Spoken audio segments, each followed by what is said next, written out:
Once again, hello dear students. This is my seventh lecture on the topic irreducible polynomials. The subject name is Field Theory for MSc Mathematics. In this video, we will discuss some more numerical examples.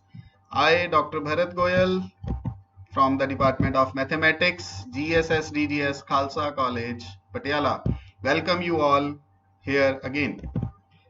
So in this video, we will discuss the numericals based on the topic irreducible polynomials. In the previous video, we have discussed some numericals. Now I am again here with some more numericals based on the topic irreducible polynomials.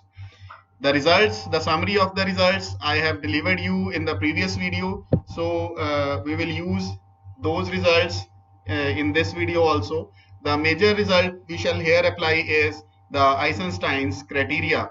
You can see here on the screen that we have three polynomials and we have to verify that which of these three are irreducible over Q, the field of rationals.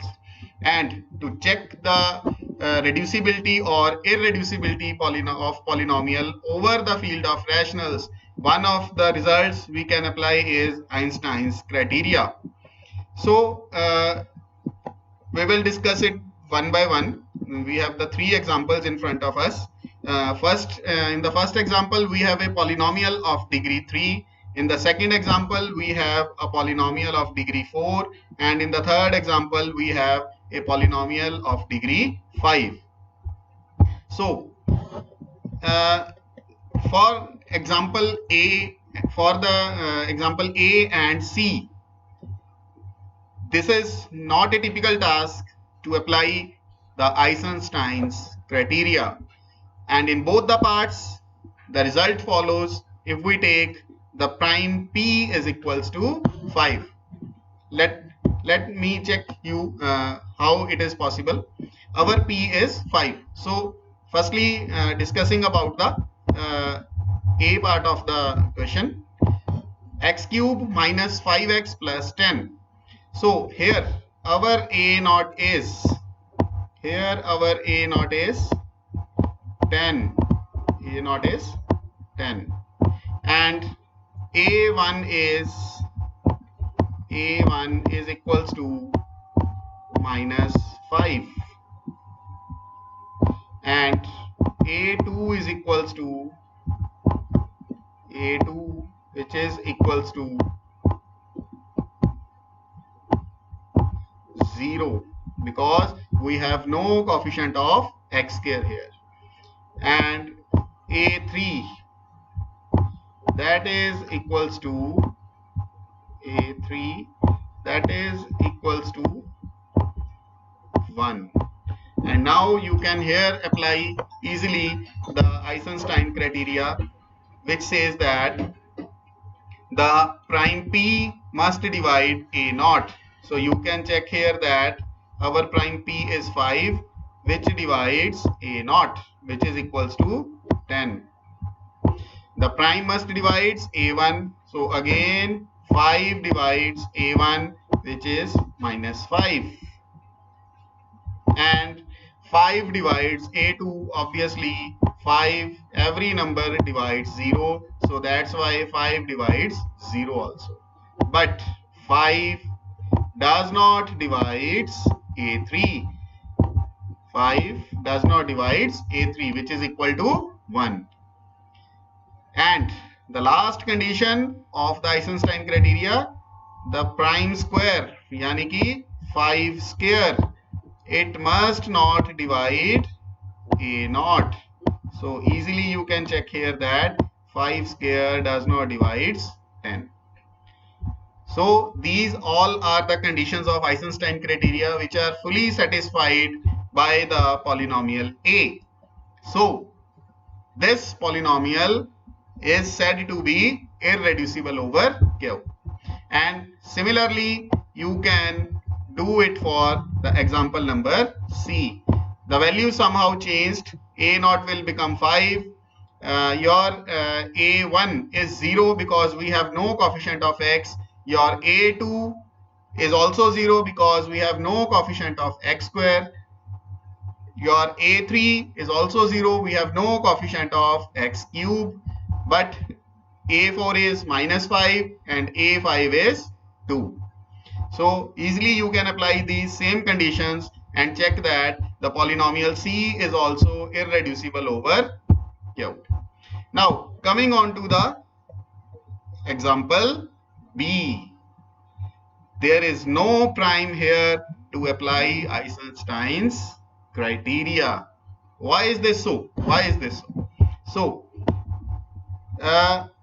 you can see here the coefficients are 9, A0 is 9, A1 is 0, there is no coefficient of x, A2 is -3, A4, A3 is 0, no coefficient of x cube, and A4 is 1. So obviously by observing the coefficients, one can say that we must take the prime p is equal to 3. But if you take p is equal to 3, which condition is violating? 3 square. The condition of Eisenstein criteria is the square of the prime must not divide A0. But I have mentioned you that here A0 is 9 and 3 square means 9. 9 divides A0. This condition is not satisfying here. So we have no prime to apply the Eisenstein criteria, but that does not mean here that the polynomial is reducible. That does not mean if we can't apply Eisenstein criteria, that does not mean the polynomial is reducible. We will have to check it by some another method. And what is that method? Now we will discuss. Now, this is a polynomial of degree 4. So, if it is reducible, then its factors will be of the following degree composition.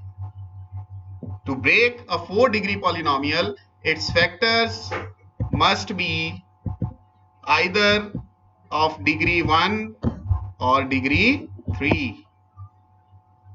This will be the composition of the factors. One factor is of degree 1 and other is of degree 3, or both of the factors are of degree 2 each. You can break a 4-degree polynomial in 2 factors in these 2 options only. You can break a 4-degree into a polynomial of degree 1 and a polynomial of degree 3, or break into a polynomial of degree 2 and another polynomial is also of degree 2. Now let's check whether this composition is possible for px or this composition is possible for px.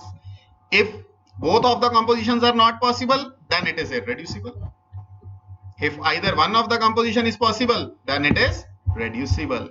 So now let's check what we have to do for this. For the first case, for degree 1 and degree 3, we will use this result. The result is, if a polynomial is a monic polynomial, you can see here it is a monic polynomial, and if this polynomial has a root a belongs to q, then a belongs to z and a divides a0. तो ये कौन से वाला rational root होगा? जो particularly integer होगा, और ये इंटीजर भी क्या करेगा? जो कांस्टेंट टर्म है उसको डिवाइड करेगा, a0 को डिवाइड करेगा. अब आप देखिए px equal to the polynomial and here a0 is 9. If px has a factor of degree 1, we are discussing the case one of the factor is of degree 1, और 1 degree का जो factor है वो कब आएगा? जब पॉलिनोमियल का उसी फील्ड में एक रूट प्रेजेंट होगा. क्योंकि 1 डिग्री के फैक्टर को आप कैसे लिखेंगे? ax प्लस b, ये एक फैक्टर है उस 4 डिग्री पॉलिनोमियल का, ये एक फैक्टर है.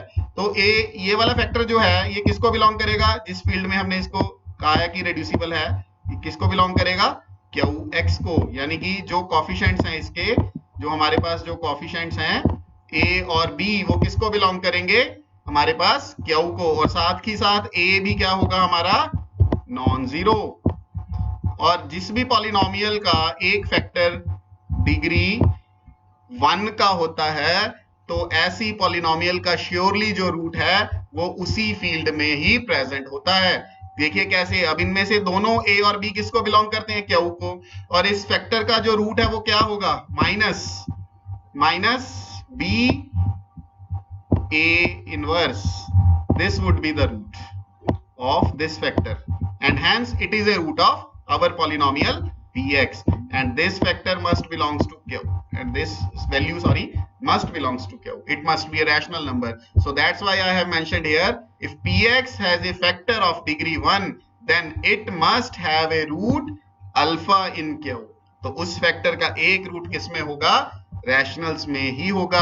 बट ये वाला रिजल्ट हमें क्या फोर्स करता है कि अगर वो रैशनल में है तो वो पर्टिकुलरली कौन सा रैशनल होगा? जो इंटीजर है, और साथ ही साथ ये रूट किसको डिवाइड करेगा? कांस्टेंट टर्म को, ए नॉट को, और हमारी ए नॉट यहाँ पर क्या है? 9. तो इसका मतलब क्या हुआ? अगर हमारे ए नॉट 9 के बराबर है तो अल्फा की पॉसिबल वैल्यूज क्या क्या आ रही हैं हमारे पास? चेक कीजिए 9 के डिवाइजर्स, +-1, +-3, +-9.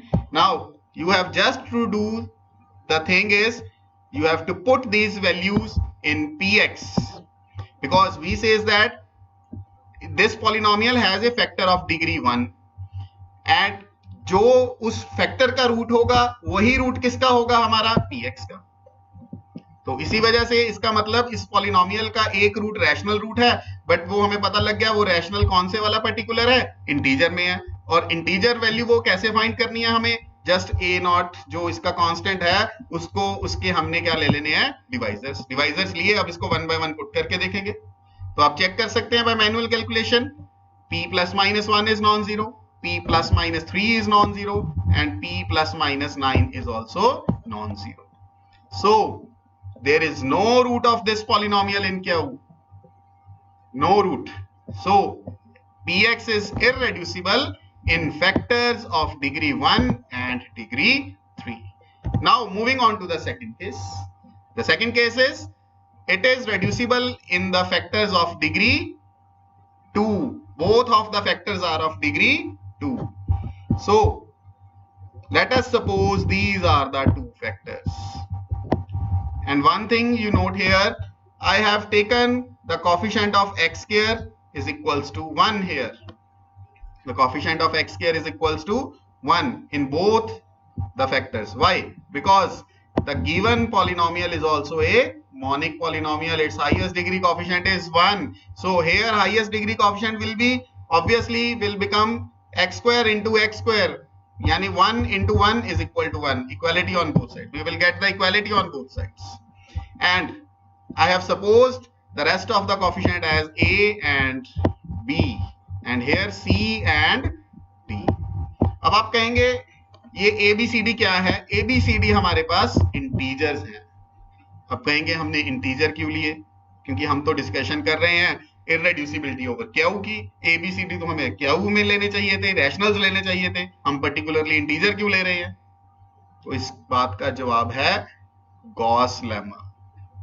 गॉस लेमा क्या कहता था? अगर किसी पॉलिनोमियल ने रेड्यूस होना है, इंटीजर्स की पॉलिनोमियल ने रेड्यूस होना है, तो वो इंटेग्रल फैक्टर्स में ही रेड्यूस हो जाएगी, रैशनल्स तक भी नहीं तो उसके फैक्टर्स मिलेंगे ही नहीं. अगर उसने रेड्यूस होना है तो वो इंटीग्रल फैक्टर्स में ही रेड्यूस हो जाएगी, अदरवाइज उसका एक भी फैक्टर हमें रैशनल में भी नहीं मिलेगा. सो चेक तो हमें इररेड्यूसिबिलिटी ओवर क्यू करनी है, बट इसी वजह से मैंने इनको पर्टिकुलरली क्या सिलेक्ट किया है? इंटीजर्स, क्योंकि अगर इनको रेड्यूस होना है तो ये इंटीजर्स में ही हो जाएंगे. So that's why we have taken A B C D belongs to set. और आप इन दोनों ब्रैकेट्स को मल्टीप्लाई कीजिए मैनुअली तो आप बड़ा इजीली फाइंड करेंगे. ये कोएफिशिएंट्स हमारे पास जनरेट होंगे x4 का, x³ का, x² का, x का, और ये कांस्टेंट का. मैनुअल कैलकुलेशन से आप इसको चेक कर सकते हैं इन दोनों ब्रैकेट्स को मल्टीप्लाई करके. तो अभी कोएफिशिएंट्स को कंपेयर करते हैं. कोएफिशिएंट्स को कंपेयर करते हैं. ये देखिए px की वैल्यू है. Now comparing the coefficients of like powers of x. You can easily find that a plus c will be 0, b plus d plus ac will be -3, and bc plus ad is equal to 0 and bd is equal to 9. तो चलिए calculation करते हैं. a plus c equal to 0, that means a equal to -c. अगर a equal to -c है, ये इसकी value यहां पर आप पुट कर दीजिए bc plus ad में.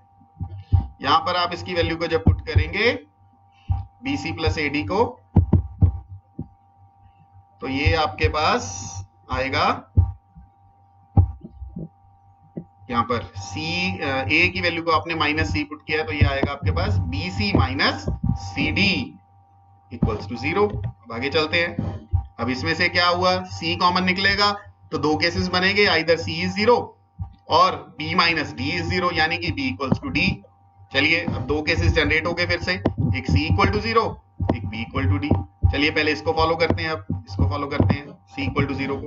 देखिए अगर c इक्वल टू 0 होगा तो यहां पर वैल्यू पुट कीजिए आप, यहां पर करेंगे तो क्या होगा, a b क्या आएगा हमारा 0।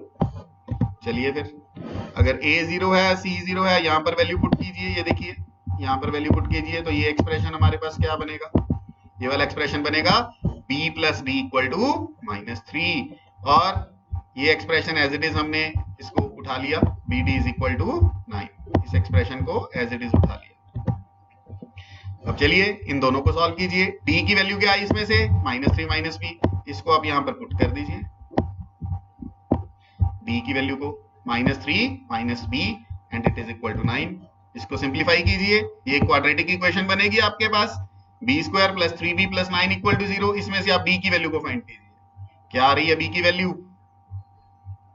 That is a imaginary value, but we are claiming previously that a b c d all are integers, so here there is a contradiction. That means this case c equal to 0, this case this fails. Now we have remained with the second case, we are remaining with the second case, b equals to d. If b is equal to d, तो चलिए इस value को फिर से उठाइए, b equal to d means b square किसके बराबर हुआ 9 के, तो b की वैल्यूज क्या आई +-3, और अगर b की वैल्यू +-3 है तो फिर d की वैल्यू भी क्या आएगी हमारे पास +-3, क्योंकि केस कौन सा चल रहा है, b इक्वल टू d।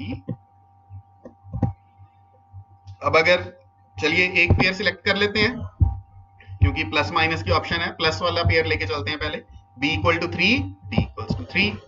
तो अभी इस वैल्यू को उठा लीजिए, फिर इस वैल्यू को फिर से अब यहाँ पर इस केस के अंदर सॉल्व कीजिए। अब b भी 3 है और d भी 3 है, पुट कीजिए तो क्या बनेगा 6 प्लस ac इक्वल टू -3, और a तो हमारा ये स्टार्टिंग से ही फिक्स्ड है, किसके बराबर है जी, a is equal to -c। तो यहाँ से आप देखिए सॉल्व करके क्या बचेगा, -c square equal to -9, that means c is equal to +-3, and if c is equal to +-3 then your a will be -+3 because they are negatives of each other. If c is +3 then a is -3, if c is -3 then a is +3. That is, we can have b equal to 3, d equal to 3. If we take c equal to 3 then a will be -3, or you can select the second also, if c equal to -3 a is equal to 3. This is your choice. So in this case b equal to 3, d equal to 3, all the values we obtained here are integers. That means the factors we have considered that both the factors are over integers is true. That means the polynomial is reducible over Q. तो जहां पर आइसेंस्टाइन criteria नहीं apply हो सकता, वहां पर हम इस तरीके से भी क्वेश्चन को डील कर सकते हैं। तो मैंने पहले भी जब आइसेंस्टाइन क्राइटेरिया की बात करी थी, मैंने बताया था कि जिसके ऊपर ये क्राइटेरिया अप्लाई हो गया तो वो पॉलिनोमियल इररेड्यूसिबल है, ठीक है ना, लेकिन जिसके ऊपर ये नहीं अप्लाई होगा उसको किसी और तरीके से सोचेंगे। तो ये एक तरीका है उसको सॉल्व करने का। तो सारी वैल्यूज हमारे पास सॉल्व हो रही हैं, that means px is reducible over q। Next numerical example पे चलते हैं।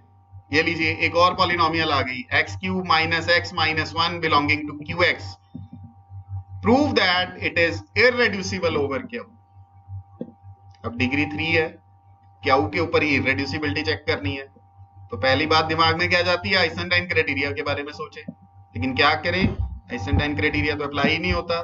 क्यों नहीं हो रहा, क्योंकि कोई ऐसा प्राइम है ही नहीं जो 1 को डिवाइड करे, ए नॉट को ही नहीं डिवाइड करने वाला कोई प्राइम अवेलेबल। प्राइम्स तो मिनिमम 2 से स्टार्ट होते हैं, p इक्वल्स टू 2, तो इसमें भी आइसेंस्टाइन क्राइटेरिया तो लगेगा नहीं। तो चलिए दूसरे तरीके से सोचते हैं। फिर नहीं लग रहा तरीका, कोई बात नहीं। पॉलिनोमियल कितने डिग्री की है, 3 डिग्री की।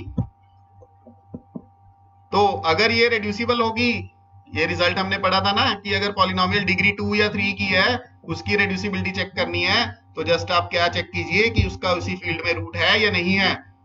अगर उसी फील्ड में उसका रूट प्रेजेंट है तो वो पॉलिनोमियल क्या होगी, रेड्यूसिबल। तो आपको जस्ट क्या करना है, इसके रूट्स को चेक करना है कि कोई इसका रैशनल रूट है या नहीं है।